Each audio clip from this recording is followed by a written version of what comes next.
RBI grade B 2026 freshers और beginners कैसे तैयारी करें, कैसे सारी चीज़ें कंप्लीट करें और अपना सिलेक्शन के चांसेस आप कैसे इंक्रीज कर सकते हो, स्पेशली करंट अफेयर्स में मैं आपको बताऊंगी। लेकिन उससे पहले मैं आपको पूरा एक प्रोसेस बताना चाहती हूँ 4 स्टेप्स का। वो 4 स्टेप्स मैं आपको आज सिर्फ बताऊंगी नहीं, करके दिखाने वाली हूँ, यहाँ पर पूरा खोल के आपको बताने वाली हूँ कि ये 4 स्टेप्स आपको करने हैं, जिससे आप नो मैटर आपने कभी आरबीआई दिया है नहीं दिया है, कोई बैंकिंग का एग्जाम दिया है नहीं दिया है, डज नॉट मैटर, आपको बहुत अच्छे से आरबीआई का एग्जाम समझ आ जाएगा और कैसे तैयारी करनी है वो समझ आ जाएगी। सबसे पहले नोटिफिकेशन कब आएगा ये समझते हैं।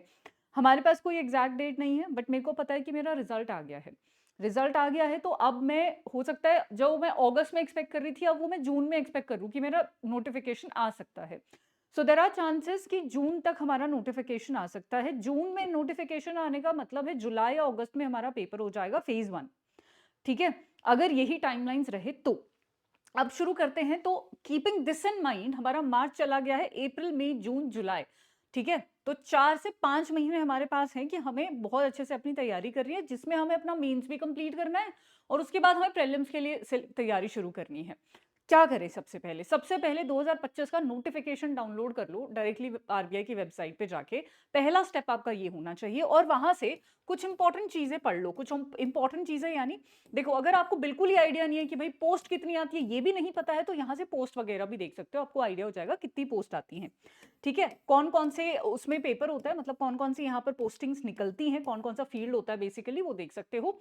ग्रेड बी होता है जनरल कैडर का और डीपीआर का होता है ग्रेड बी ही, ठीक है। फिर डीएसआईएम का निकलता है। टोटल यहाँ पर 51 पोस्ट हैं, राइट। और मतलब टोटल बेसिकली यहाँ पर जनरल की 51 है और टोटल यहाँ पर 120, राइट। चलिए, सो अराउंड अराउंड इतनी ही पोस्ट आती हैं। ऑल राइट, अब हमें एलिजिबिलिटी समझना है कि मैं एलिजिबल हूं या नहीं, तो वो आप देख सकते हैं, ये डेट देख सकते हैं, बट इससे अगले साल का यही डेट रहेगा ऐसा मत समझिएगा।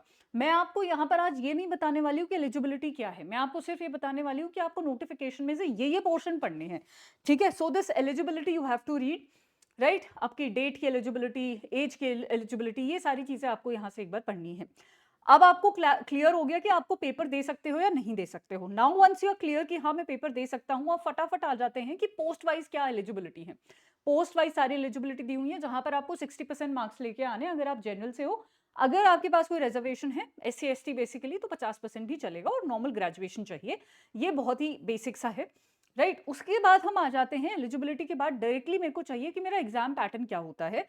तो नीचे स्क्रॉल करेंगे, नोटिफिकेशन में कुछ ही चीजें इंपॉर्टेंट होती हैं, बाकी अगर आप चाहें तो सारा भी एक बार पढ़ सकते हैं to understand the exam better, right. But मैं यहाँ पर नीचे आ जाऊंगी, आपके मेंस के सेंटर वगैरह दिए होते हैं, ठीक है। मैं यहाँ पर क्विकली नीचे आ जाऊंगी और अपने एग्जाम सेंटर की तरफ, मतलब सॉरी एग्जाम का जो पैटर्न है मेरे को वो चाहिए कि हम बहुत ज़्यादा तो नहीं आगे आगे। लेट्स सी एग्जाम पैटर्न कहाँ पर है, जहाँ पर प्रीलिम्स मेंस इंटरव्यू का क्या एग्जाम पैटर्न दिया होता है वो सब दिया हुआ होगा शायद, या आपका पूरा कैसे कैसे आप फॉर्म भर सकते हो वो सब दिया हुआ है। हाँ जी, ये है आपका फिर सिलेक्शन प्रोसीजर जो आपको यहाँ से पढ़ना है, ठीक है। मैं आपको पेज नंबर भी बता देती हूँ इन केस अगर आपको, पेज नंबर 32 है ये, राइट। यहाँ से आपको पढ़ना है कि फेज 1 आपका होता है ऑब्जेक्टिव, उसमें ये एग्जाम सब्जेक्ट्स होते हैं, इतने इतने नंबर के होते हैं। फिर फेज 2 होता है, फेज 2 में ये 3 हमारे सब्जेक्ट्स होते हैं, ईएसआई, एफएमएन इंग्लिश, और इतने इतने 100 नंबर के होते हैं, इतने टाइम में आपको करने होते हैं। सो ये बेसिक अंडरस्टैंडिंग है जो आपको लेनी है। अब एकदम हम यहाँ पर आएंगे और मेरे को पढ़ना है syllabus, this is very important. Syllabus phase 2 का दिया होता है, फेज 1 का कभी भी सिलेबस नहीं दिया होता है।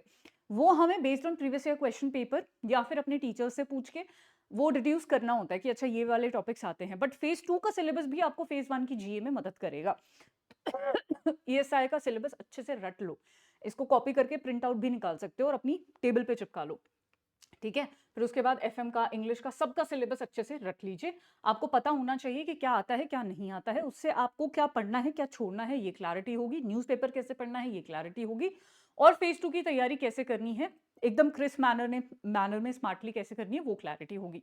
नोटिफिकेशन पढ़ लिया, नंबर 1।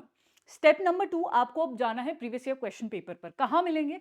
आप नॉर्मली आरबीआई पीवाईक्यू ऑर्डर 247 डालेंगे तो आपको क्यूआरई के पेपर आराम से मिल जाएंगे। जीए का पेपर थोड़ा सा ढूंढना मुश्किल होता है, तो मैं जीए का आपको बता देती हूँ, ठीक है। जीए पीवाईक्यू आरबीआई डालेंगे, आरबीआई ग्रेड बी डाल दीजिए प्रॉपर्ली, ठीक है। और यहाँ पर ना बैंकर्स अड्डा डाल देना आप, अड्डा का ही वेबसाइट है, अड्डा ही है बेसिकली ये, बैंकर्स अड्डा, राइट। जब आप ये डालेंगे तो आपको यहाँ पर ही जो लिंक आएगा उस पर आप जाइएगा और आपको यहाँ पर जीए के पेपर्स मिल जाने चाहिए। Just a second, GA paper, ठीक है, अड्डा 247 पे जाएंगे हम, और जीए के पेपर हमारे पास यहाँ पर देखो आ गए हैं, ठीक है। तो आपको क्या करना है, इनको ये जो 80 क्वेश्चंस हैं उनको अच्छे से बैठ के एनालिसिस करना है।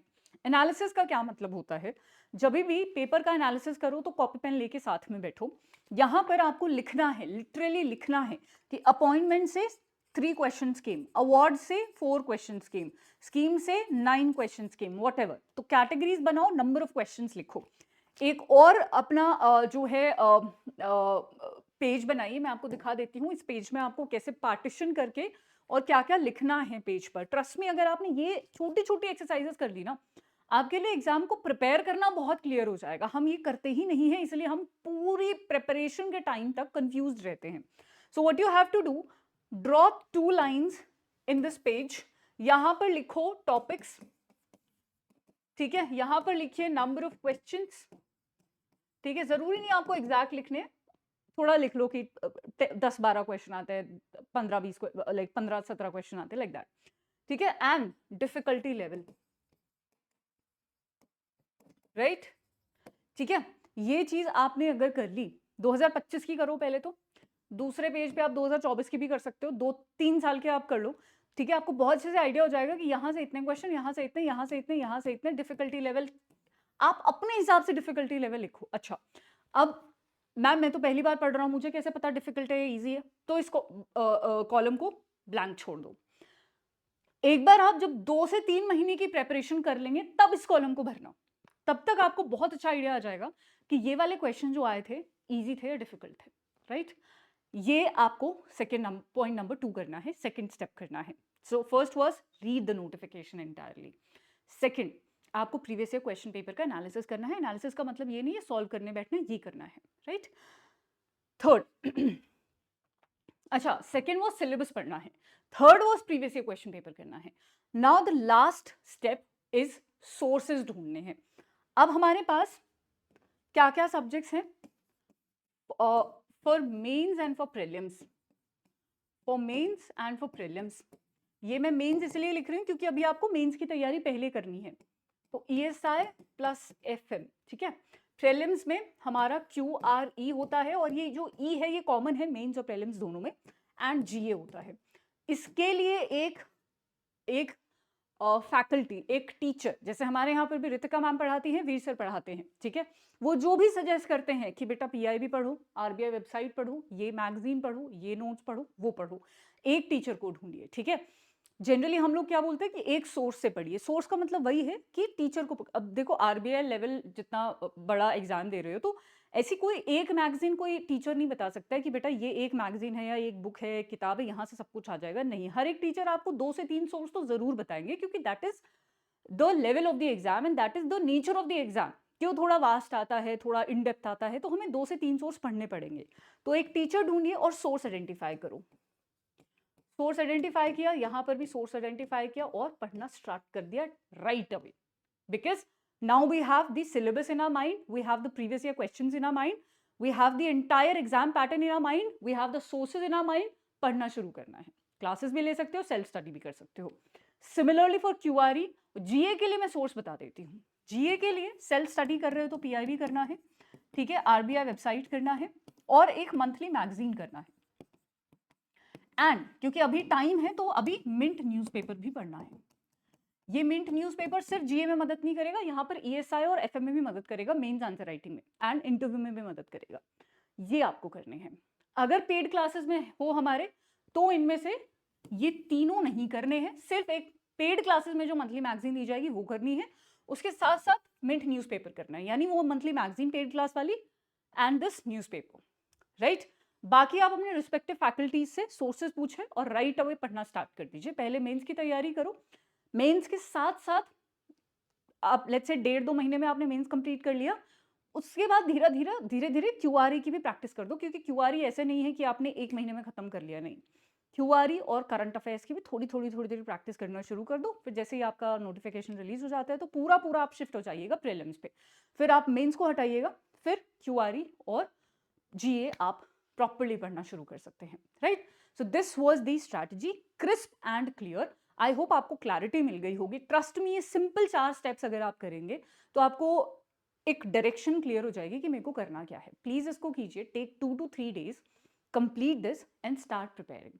कहाँ से कर सकते हैं तो मैं आपको एक कोर्स भी बता देती हूँ। आपको जाना है अडा 247 के ऐप पर, वहां से जाके सो बेसिकली ऐप डाउनलोड कर लीजिएगा अगर आपके पास नहीं है।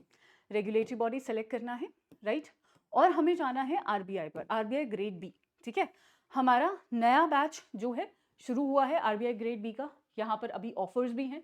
अगर आप बैंक महापैक प्लस या रेगुलेटरी महापैक के थ्रू आरबीआई ग्रेड बी को लेते हैं, क्योंकि इन महापैक्स में आरबीआई ग्रेड बी का कोर्स भी आता है, तो अभी इस पे क्योंकि हम कामयाब दिवस सेलिब्रेट कर रहे हैं तो आपको 4x वैलिडिटी और मैक्सिमम 81% डिस्काउंट मिल रहा है।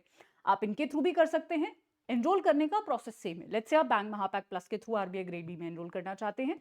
आप जाएंगे यहाँ से अपनी वैलिडिटी सेलेक्ट करेंगे, बाय नाउ पे क्लिक करेंगे, एक कोड यूज करेंगे विच इज Y674, ठीक है। और उसके बाद अप्लाई कर देंगे, आपका मैक्सिमम डिस्काउंट यहाँ पर अवेल हो जाएगा। ये कोर्स प्रीलिम्स मेंस इंटरव्यू तीनों के लिए है, राइट। यहाँ से जो टीचर आपको पढ़ाएगा सबकी एक पीडीएफ देगा। जैसे मैं जीए का हर महीने का एक पीडीएफ देती हूँ, आपको सिर्फ वो पीडीएफ पढ़नी है। उसके साथ थोड़ा न्यूज़पेपर पढ़ना है। न्यूज़पेपर भी कंप्लीटली नहीं पढ़ना है, बस सिलेबस ओरिएंटेड पढ़ना है, ठीक है। सो इट्स लाइक 10 में से सिर्फ 4 से 5 न्यूज़ आपको न्यूज़पेपर की पढ़नी है। एडिटोरियल थोड़ा पढ़ना है, अगर कोई रेलेवेंट आर्टिकल हो, बस उतना आपको करना है, राइट। बट ये रेगुलरली करना है for the next 5 to 6 months, right. चलिए, all right, thank you so much everyone, all the very best. कोई भी डाउट हो आप मुझे कमेंट सेक्शन में लिखें, मैं बिल्कुल रिप्लाई करूंगी। And yeah that is it, good luck, have a great day ahead and please start preparing. बिल्कुल भी टाइम नहीं है अब to waste, start preparing right away. Thank you.